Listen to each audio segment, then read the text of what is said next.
আজকে করছি চিংড়ি মাছের রসা বা কালিয়া। চিংড়ি মাছের মালাইকারি নয়, কারণ কিনা যেহেতু নারকেল নেই, নারকেলের দুধ বা নারকেল করা কোনোটা দিয়েই করবো না। করবো এই পেঁয়াজ রসুন আদা, এই যে দেখো কেটে রেখে দিয়েছি আগে থেকে। পেঁয়াজ কুচিয়ে রেখেছি, রসুন আদা টমেটো, তো এইগুলো দিয়ে আজকে আমি করবো চিংড়ি মাছের রসা বা কালিয়া। তো চিংড়ি মাছটা ভালো করে ধুয়ে নিচ্ছি, সেটাও তোমরা দেখতে হবে। চলো রান্নাটা শুরু করে দিই। ফ্রাই প্যানে তেল গরম করতে দিয়ে দিয়েছি। আজকে আমার রান্নার প্রধান অতিথি এই যে বড় বড় গলদা চিংড়ি, এনারই হবে আজকে রান্না। চলো মাছটাকে ভালো করে গায়ের খোসাগুলো ছাড়িয়ে নিয়ে ধুয়ে নুন মাখিয়ে তারপর আসল কাজে ফিরে আসছি। সঙ্গে থাকো, দেখতে থাকো। মাছটা ছাড়ানোর আগে কত বড় লাগবে, মাছটা যখন এইগুলো ছাড়িয়ে দেবো তখন কত ছোট হয়ে যাবে, আর ভাজলে তো আরও ছোট হয়ে যাবে। এরকম মাছটা এবার গাটা ছাড়াই।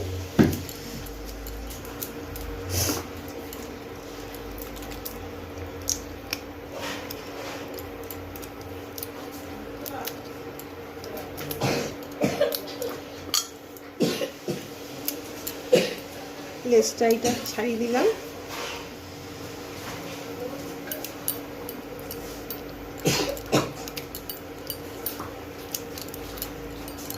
এবার এখানে যে সাদা সুতোটা থাকে সেটা বার করে নিই।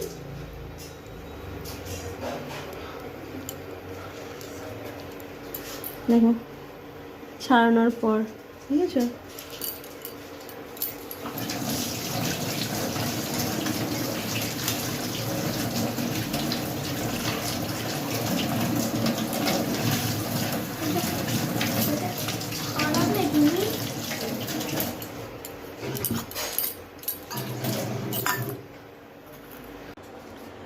মাছের মধ্যে দিয়ে দিয়েছি নুন আর হলুদ। তেল গরম হয়ে গেছে, এবার হলুদ মাখিয়ে চিংড়ি মাছটা ভাজতে দিলাম। এবার মাছটা উল্টে দিচ্ছি।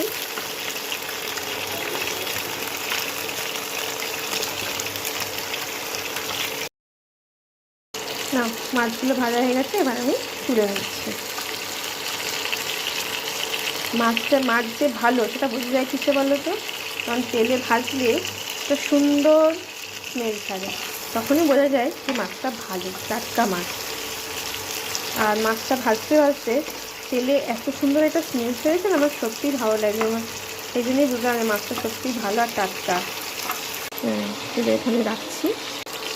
মাছ ভাজার তেলে দিয়ে দিলাম একটু গোটা জিরে, দিলাম পেঁয়াজ কুচিটা দিয়ে দিলাম। পেঁয়াজটা হালকা ভাজা হয়ে গেছে, এবার দিয়ে দিচ্ছি টমেটোটা, দিয়ে দিলাম নুন,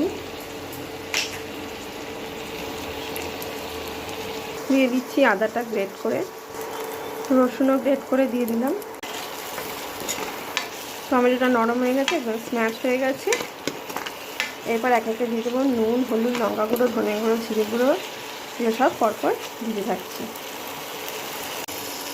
নুন একটু সামান্য দিলাম, কারণ তখন পেঁয়াজ আর টমেটো ভাজার সময় দিয়েছি।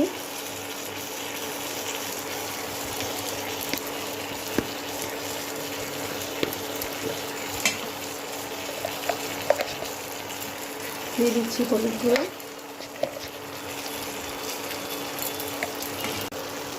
দিয়ে দিচ্ছি লঙ্কা গুঁড়ো, দিয়ে দিচ্ছি জিরে গুঁড়ো,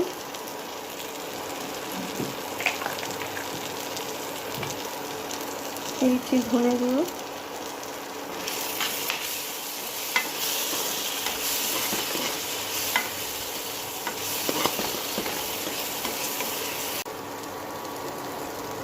দিয়ে দিচ্ছি একটু মরিচ গুঁড়ো।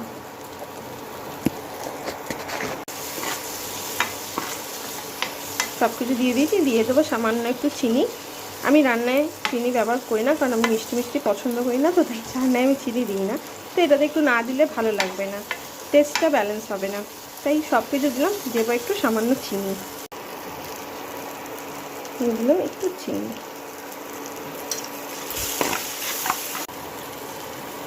মশলাটা কষায় গেছে, যে দেখো তেল ছেড়ে দিয়েছে, তেল বেরিয়ে গেছে মশলাতে। মশলা বেশ ভালোভাবেই কষা হয়ে গেছে, এবার দিয়ে দেবো একটু জল।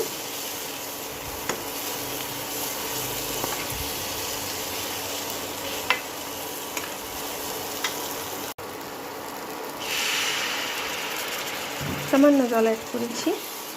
মশলা আরেকটু কষাবো।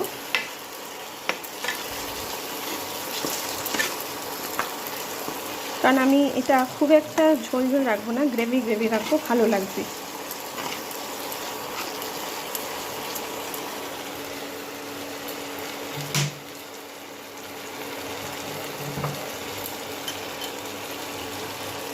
দেখো দিয়ে দিচ্ছি দুটো লঙ্কা।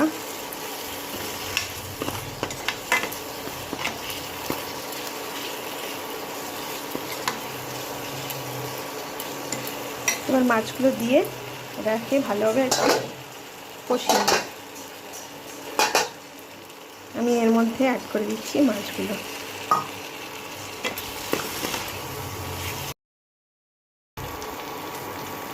তোমরা কমেন্টসে জানাও কেমন লাগছে দেখতে আমার রান্নাটা। ভালো হয়েছে, ভালো লাগছে আমার এই রান্নাটা? কমেন্টসে জানাও দেখি। খুব সুন্দর কালার এসছে, পুরো রেড কালার হয়ে গেছে। ক্যামেরাতে বোঝা যাচ্ছে না, মনে হচ্ছে ইয়েলো ইয়েলো, কিন্তু অ্যাকচুয়ালি কিন্তু খুব লাল ব্যাপারটা এসে গেছে। দেখো তোমাদের কাছ থেকে আরও দেখাচ্ছি। এরকম কষা কষা একটু তুলে রেখেছি, এরপর আর একটু রয়েছে, সেটাতে একটু জল দিয়ে পাতলা করে দেবো যাতে ভাতের সাথে খাওয়া যায়। এটাতে একটু জল অ্যাড করছি। চিংড়ি কষাও করে রাখলাম, আর একটু ঝোল চিংড়ি বা চিংড়ি রসা বা কালিয়াও মতন একটু করে নিলাম। হয়ে গেল, একটা দিন দু রকমের পদ রান্না করে নিলাম। কেমন লাগছে দেখতে চিংড়ি মাছের রসাটা? কমেন্টসে জানাও প্লিজ। এটা যেহেতু আমি মালাইকারি করিনি, তাই এতে কোনো রকম গরম মশলা ঘি অ্যাড করিনি, কারণ এটা আমি শুধুই মাত্রই পেঁয়াজ আদা রসুন টমেটো দিয়ে করতে চেয়েছি, আর সেটাই করেছি। পেঁয়াজ আদা রসুন টমেটোটাকে ভালোভাবে মশলাটা কষিয়ে নিয়ে, মানে এটা আমি রসাই করতে চেয়েছি, তাই রসাই জিনিসটা করেছি। আর রসার মধ্যে রসাটা এইভাবেই করলে ভালো লাগে। শুধুই প্লেন সিম্পল পেঁয়াজ আদা রসুন টমেটো দিয়ে করেছি, না দিয়েছি গোটা গরম মশলা না ঘি, এগুলো দেওয়ার দরকার পড়ে না। শুধু মাঝে মধ্যে এরকমও করলে বেশ ভালোই লাগে। গোটা জিরে ফোড়ন দিয়ে আর পেঁয়াজ আদা রসুন টমেটো দিয়ে মশলা কষিয়ে নিয়ে, ভালোভাবে মশলা কষিয়ে নুন লঙ্কা গুঁড়ো ধনে গুঁড়ো জিরে গুঁড়ো দিয়ে ভালোভাবে মশলা কষিয়ে চিংড়ি মাছ দিয়ে ভালোভাবে মশলাটার আরও ভালোভাবে কষিয়ে করে করে করে আজ এটা আমি বানালাম চিংড়ি মাছের রসা। চিংড়ি মাছের মালাইকারি করলে তো মিষ্টি মিষ্টি লাগে। চিংড়ি নারকেলের দুধ, নারকেল কোড়া, গোটা গরম মশলা, ঘি সমস্ত দিতে লাগে, কিন্তু আমি সব কিছু দিইনি। সিম্পল ঘরের সমস্ত উপকরণ দিয়েই করেছি। পেঁয়াজ আদা রসুন টমেটো তো ঘরেই থাকে, সেই দিয়েই আজকে করে নিলাম চিংড়ি মাছের রসা। সিম্পল রান্না, চিংড়ি মাছের রসা, চিংড়ি মাছের কষা। হয়ে গেছে আমার চিংড়ি মাছের রসা বা কালিয়া। কালিয়া বলবো না, এটা রসাই বলবো, কারণ আমার এটা রসা বলতে ইচ্ছা করছে। আমি একটা করেছি চিংড়ি মাছের রসা, আর আরেকটা রেখেছি চিংড়ি মাছের কষা। তো দুটো নাম কেমন লাগছে বলো? রসা আর কষা। আর রসা রান্নাটা কেন হয়েছে? কারণ যেহেতু যে রান্নাটা রসি রসি করতে হয়, সেজন্যই সেই থেকে নাম এসছে রসা। তো আমি রান্নাটা একটু রসি রসি করেছি, সেখানে নাম দিলাম রসা।